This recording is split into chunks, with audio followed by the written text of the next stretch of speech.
Hi, Gireendra. Hi, Anchal. I'll give you a quick introduction about Gireendra and later I think he will take it up. Gireendra is from Pentathlon Ventures, a tech-focused venture fund. He's also a founder and CEO of Ideas to Impact Accelerator program in Pune. And Gireendra, welcome on the webinar. And we would like to hear more about what you're doing in Ideas to Impact and the Pentathlon Ventures and how are they collaborating with each other. Excellent. First of all, thank you so much, Anchal, for inviting me on this session. It's a pleasure to talk to things that are anyway close to my heart. So it's great to meet you and your audience through you. So it's first of all, thanks very much for this opportunity. Brief introduction. I've been an IT entrepreneur for now 30 years, and I'm a third venture now. And this started about four plus years back, Ideas to Impacts. And we also started a fund. And as you might be aware, Anchal, most of the funds in India happen to be in Mumbai, Delhi, and Bangalore. You were in Delhi, for example. All the funds happen to be there. And we were in Pune. There was so much activity here, but no fund. And that's the reason we decided to start this VC fund. It's called Pentathlon Ventures. It's an early stage B2B tech focused fund. And we want to promote startups that are early revenue and then take them through the stages to up to Series A. And the way we are doing it is not just as a fund infusion, but the GPs that we have, we have 6 of us GPs, and all of us are entrepreneurs with exits and so on. So we actually would like to help the startups, not just with the fund, but also with the mentorship on various aspects such as domains, marketing, global access, those kind of things. All of those things we want to do through this fund. And because we are early stage, it made all the sense to have a large incubator supporting this fund. And that's why we started the Ideas to Impacts incubator / accelerator. So already we have a big setup in the Baner area of Pune, where there are about 30 plus companies from sizes ranging from 1 person to 40 people. But again, all of them B2B tech. So they're very much aligned with the fund focus. And that, the fund and the incubator, feed off each other. And that is a good ecosystem that we have built in Pune. So that's what we are doing. It's already become quite a hotspot for tech startup ecosystem in Pune. Sure, I think Maharashtra in itself is a big startup economy in Indian market. But what do you think about the startup economy now in India and how is it positioned globally after and during this COVID? Because I think most of the B2B startups are also struggling with the amount of money they have. No, absolutely. So definitely, I mean, COVID is once in a century kind of a disruption. We are all are aware of that. It's causing a lot of uncertainty for sure, and there is no question about that. But I'm glad you asked the question about what startups are doing during COVID and not just after COVID. So let me take that up first, the during COVID part, because that's interesting. Because a lot of the startups in my ecosystem, some that are in our building, some that I may have angel invested in, all of them have in some way or the other contributed to the challenge of COVID, to what they're doing in the COVID situation. So for example, there is an ecosystem company, they were doing their AI based company, and they have repurposed their product for COVID. And they can, they're going to hospitals and applying their product, repurposed product for the COVID situation. I have a drone company that I've angel invested in, and their drones are being used in the cities by the city officers and so on. I have another one that I'm mentoring. This person is in the NCL Venture Center, and all the startups, their entrepreneurs have come together to make all those face shields, and they have already manufactured some 50,000 plus face shields. So all the startups, are repurposing their startups to meet the challenge of COVID, and that's a very remarkable thing. At least in Pune, I've seen Pune entrepreneurs and startups, come up quite well in response to this COVID challenge. I'm very happy about that and being part of this ecosystem. As to the other part of the question, what happens after COVID? Clearly, the world will change. I mean, with such kind of disruptions, it never goes back to what it was. It will always change. And hence that uncertainty. Now, smart entrepreneurs are always looking at what opportunities come out of that. But in the meanwhile, and they will look at that and they'll find some opportunities. But in the meanwhile, a lot of startups are definitely focused on cost conservation. They want to conserve the money that they have so that they survive this period and then have the ability to flourish after COVID is over. So that's what is happening in the startup world. Sure, I think that's remarkable, and congratulations that your startups are doing very well. Mhm.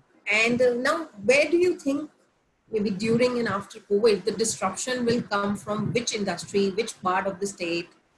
If you could highlight certain things here. Mhm. Okay, so already we are seeing, and you will agree that some verticals are definitely going to be largely impacted. They're already getting impacted. I mean, retail, for example, nobody's going to malls. So what's going to happen of retail? Certainly, they're very much impacted.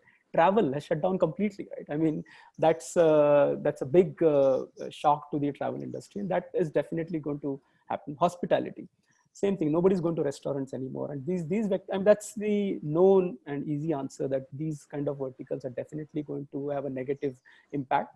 On the other hand, we are seeing that people are actually liking remote working, right? I mean, initially it was found to be a troll, but within a month or so, people are actually thinking that this might work. I mean, I come from the IT industry, and so everybody in IT is actually quite happy the way it is working. They think it's even more productive sometimes. And while of course there is a need for people to meet and all that, for in the given situation, people have actually found that there are lots of benefits of doing remote working. And so the whole remote working is just a piece of it, but the whole digital transformation thing is definitely going to get a boost because of this. And you see that already happening. The softwares, even our Indian startups who are doing meetings and so on online, they are getting a big boost out of this. So that is already happening, even in India, not just in the global softwares, but this remote working kind of software, the digital transformation kind of softwares would definitely see much a better future because of this COVID happening, and even during what is happening now. Sure. So, Gireendra, like you said, the technology and digital transformation that we agree. And if you talk about West, it is more active. The startups are more active there in technology side. However, in Indian market, it is new. Some of the entrepreneurs today also they're not digitally transformed themselves. Mhm. So, as you focus on tech-enabled companies, do you think that the startups who are totally offline Mhm. right now, can they quickly transform themselves in digitally? They can transform digitally, and what kind of funding they could raise from the market for disruption in the technology side? Okay, so to be honest, even before COVID, people must have or should have started thinking about going digital. It's not because of COVID that they're going digital. I mean, digital enablement is going to impact even the non-tech softwares. I mean, a lot of non-tech softwares because are going to flourish or where came into play only because of the digital platforms. They're digital or technology enabled kind of thing. So I don't think that people would now want to become digital after COVID. They must have started that journey earlier itself. But in terms of the funding for that, is what your question is? I mean, how do VCs look at that? Is that what your question about to Yes. How support will these? we see? Yeah, yeah, yeah. So Yeah. how will the offline market will erupt? Because there are a lot of startups that are connecting with me, especially in education sector, Mhm. that we are completely offline, and we are not getting any clients now. Mhm. And technology, of course, in India is expensive. Mhm. So they want to know that what kind of MVP they could prepare for investors like you who Mhm. invest only in tech-enabled startups, Mhm. and what level of technology you want to see. Uh, um, so clearly, we are definitely seeing these kind of startups who are addressing this particular problem. And in fact, as compared to some of the other startups, because we probably are in a good position that we have just closed our fund, we have raised our funds, we have closed the fund, and now we are starting our investments. So clearly, we are able to take stock of this COVID situation and act on the basis of that and what is going to happen. So in fact, we have seen education related startups who are building this technology kind of platforms. But again, I'll come back to the same thing. It's not something totally new that is happening. This was happening earlier. So the startups that will benefit the most who are already there, and they had already started doing that, and they will be the ones who will benefit the most, rather than the new ones that will come up and try to do something because of this. So they should focus on some gap that is there, and that is what then we like, that it was not happening earlier, but now with this they can start doing that, rather than trying to copy something that is already being done, because those people will definitely take advantage of the current situation. So they should look at the gaps which are not being addressed, and now with this situation, with whatever they were doing can be repurposed and quickly doing, a solution could be found for a new problem that has come because of COVID. That we very much like. Most of our startups, so why I'm saying this is, most of the startups that we talk about, like I gave an example in the beginning also, have found a use case for COVID. And then that makes sense because they can very quickly do that. They do not have to do that from scratch. And if their major use case is suffering in this COVID situation, then this COVID can at least help them survive. So that is a very big thing that this is. So we appreciate that. I mean, those kind of people have definitely started coming to us with those kind of new use cases for the same thing that they were doing. Yes. Sure. Perfect. So at this time, like you have said that you just closed the fund. Mm-hmm. So are you playing safe at this time, or do you believe it's a good time to invest in the startup? So that is what I think depends on the stage of your fund. I mean, I think you'll agree that if my fund was, let's say, 6 or 7 year old, and now was the time to get exit, that would be terrible. It would not be possible today, right? Mm-hmm. So that would be very, very difficult. Even if I was a 3 or 4 year old fund and I had invested in a number of companies, what would I do right now? I would try to protect those investments. So instead of going after new investments, I would try to put that money, whatever I have in the old startups, so that they survive this period. That is where I think the stage matters. And that is where we, being in the stage that we are, actually seems to be an advantage, that we don't have to get exits right now. We don't have to take care of our legacy investments. We can actually know, and you can also imagine the legacy investments were not made keeping COVID in mind. Nobody knew about COVID. But whereas we can now invest keeping COVID in mind, and what disruption it can cause, what kind of investments will still happen in this period, what will be better off after COVID is done. All of that we can do the thinking now. And in fact, to be honest, even the verticals like retail and hospitality that we talked about, that are really suffering, like travel and so on, it is nobody's case that will remain for 6 years, right? I mean, right, it will be 1 year, 2 years, and so on and so forth. So maybe you get a benefit of the valuation in that case. So we could even take some calls that are in those sectors which are suffering quite a bit, considering that after 5 or 6 years, which is the life of our fund, they will definitely come back, and so they may be available at good valuation. So in that situation, we are thinking that just the stage of our fund makes a difference, makes it better for us. It's one cannot say that everybody will play safe and everybody will do this or that. It depends on the stage of the.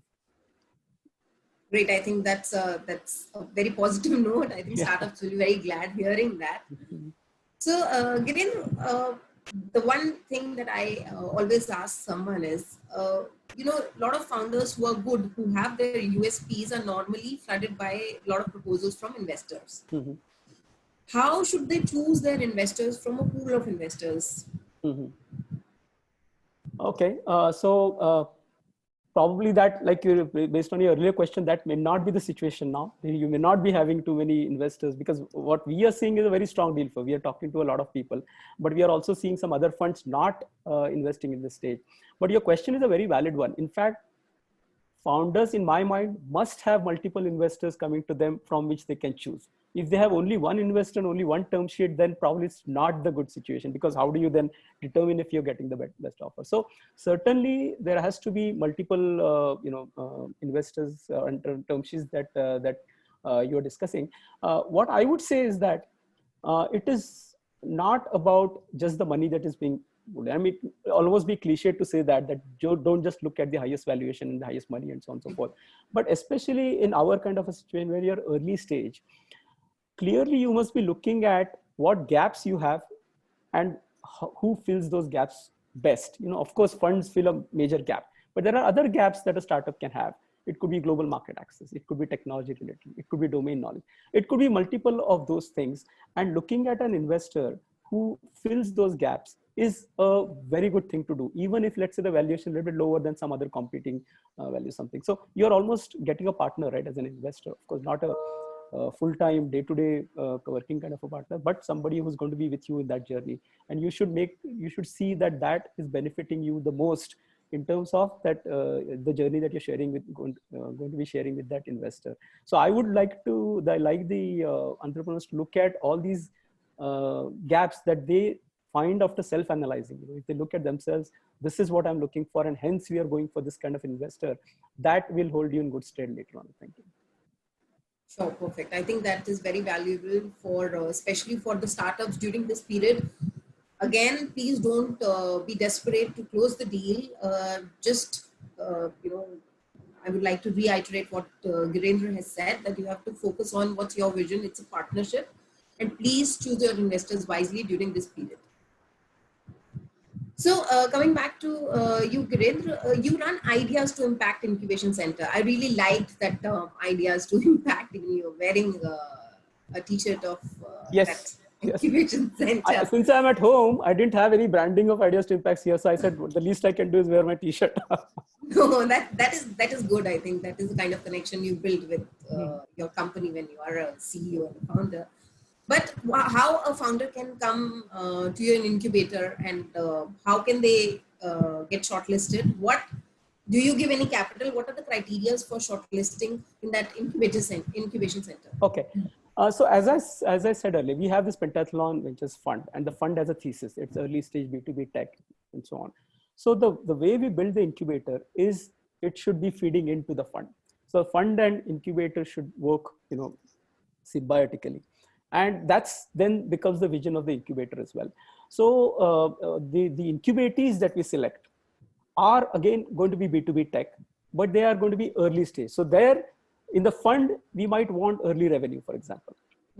With the incubator, we may go with no revenues, but there is good founding team. They are doing B2B tech space. So the hope is that once they are in our incubator for a period of time, let's say 6 months, 9 months, whatsoever, they become fundable by our fund.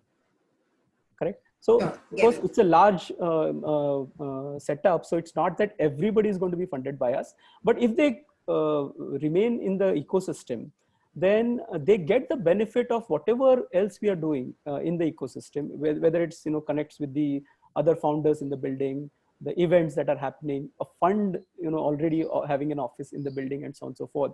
So they get all those benefits. And whether they get funded from us or from somebody else, they do grow in that period. That's what we are hoping for. So all the companies in our building are actually B2B tech. So we have definitely made sure of that. Now, they may not be all incubatees. So like I said, there are one people companies who could be incubated and they could grow into that.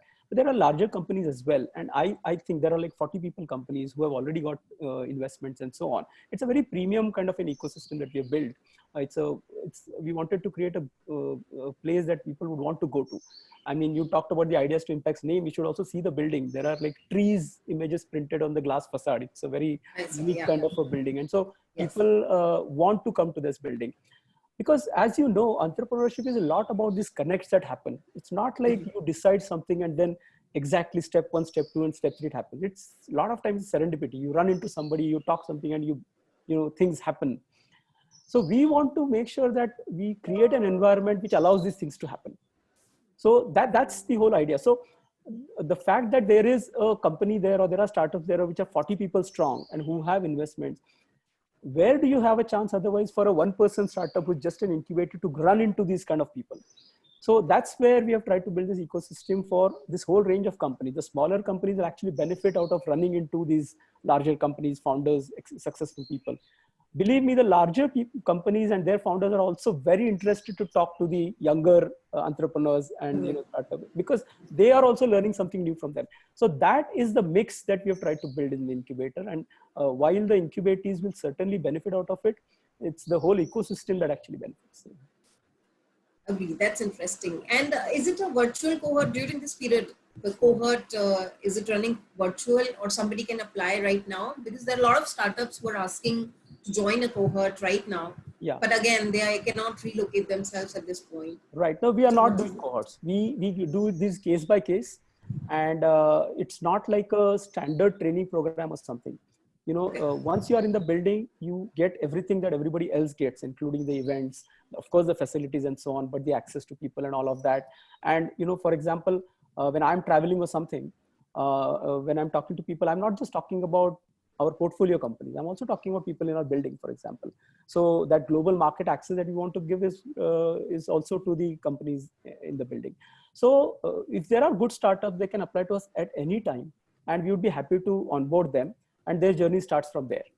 It is not a cohort approach, if that's the question that you're asking me. Sure.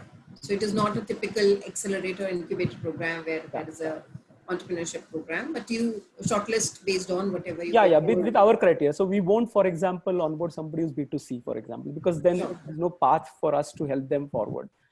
We would definitely want to incubate companies that we think have a good chance of being funded by our own fund. And if not, then somebody else, but they should be at least in that space. Yeah. Sure, get it.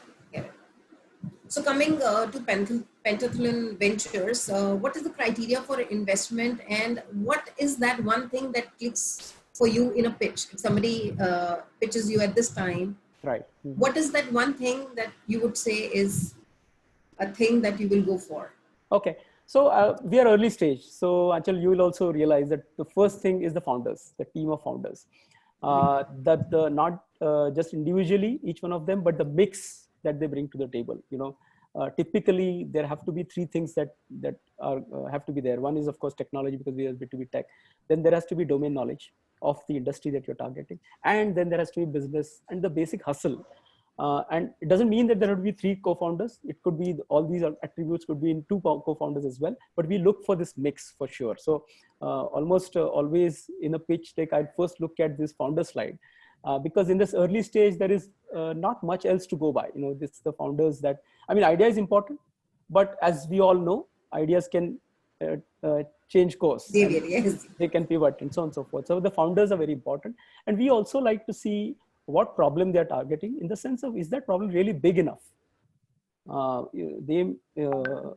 Unless the problem is big enough, the success will not be big enough, by solving it. So that problem being big enough is one consideration. And the solution, is the tech really solid to provide the solution? So these are the early things. And because we also look at early revenues, we look at the kind of traction that they're getting. Is it, of course, there can be different kind of early revenue. Is it just one customer giving business, or is it like multiple customers? So we are trying to see that traction that they're getting. So these are the four things I would say we are looking at. Great. That is perfect. So Pentathlon Ventures only invest in B2B tech companies, and founders are very important, and what kind of traction you're getting at this point is very important for pitching to them. Yes. Okay, so what is the USP of Pentathlon Ventures? When somebody when we ask that, choose your investors amongst a pool of investors. Correct. What is one thing that will click a startup to go for a funding from Pentathlon Ventures? I think I touched upon that in the beginning. We really are a fund by entrepreneurs for entrepreneurs. 6 of us, all of us have exits from our prior ventures.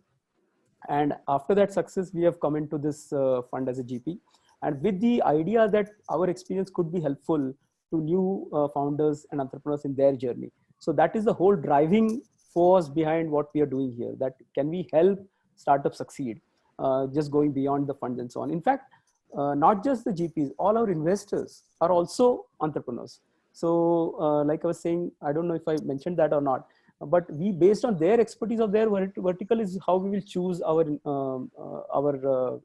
startups as well. So even our investors are that way. Our investment committee, we have on our investment committee Monish Darda, who's the CTO of Icertis, which is Pune's latest unicorn. So again, B2B tech. So it's this whole team that we have created, that is our strength. So if somebody really wants to work with people who have been there, done that, then that would be us. And so that would be our strongest point. And like I said, in any case, Pune didn't have funds in earlier. So they always used to have to go to Mumbai, Delhi and Bangalore. So now we hope it's not just for Pune, but for other places also, they could look at us as the fund to go to, especially if you're doing anything in the B2B tech space. That's great. That's great. I was talking yesterday to one of the fund houses. They are basically located in Jaipur. So they are saying it's for Jodhpur people and Jaipur people, they are catering to. And that's wonderful. I think region-wise development is very important. Right. And during this period, there are aspiring founders who always wanted to leave their jobs. But again, the sentiments are not very positive at this point. And we are glad that Pentathlon Ventures is investing in a couple of startups, and they are incubating startups right now. They want to know that, is it the right time that they should start their own venture? Frankly speaking, there is never a right time to start a venture, right? But I'll make this point though. Uh, the times of crisis is where there are challenges which gives you opportunity to do something new. If things are going very well, then the larger companies also doing well, the smaller companies also doing well. Yes, I mean, it's a little bit better that, you know, you can get funding easily and so on and so forth. But in the time of crisis is where you could really have a chance of doing something and make a difference. So in any case, when as a startup, you're trying to find a solution to a problem. Now, when you're talking about problems, you couldn't have bigger problems than you're having now. So now could be the opportunity for an early stage or an entrepreneur to come up with something which otherwise would not have worked. So I would say that first, if you have an idea and if you think that idea fits some of the problems that are being addressed right now, this could be the best time, because otherwise you would not have that chance with larger companies being there and so on and so forth. But not without that idea, not without this concept of what you're trying to do. If you have some idea that can work for a particular solution in this today's time, then it could be the best time. And to me, this is an answer in any case, right? Even in other ways, you should have some idea and solving some problem and then getting into the business. Same applies at probably an order of magnitude more now, because the problems are order of magnitude bigger, and that could be an opportunity for new startups. Yeah.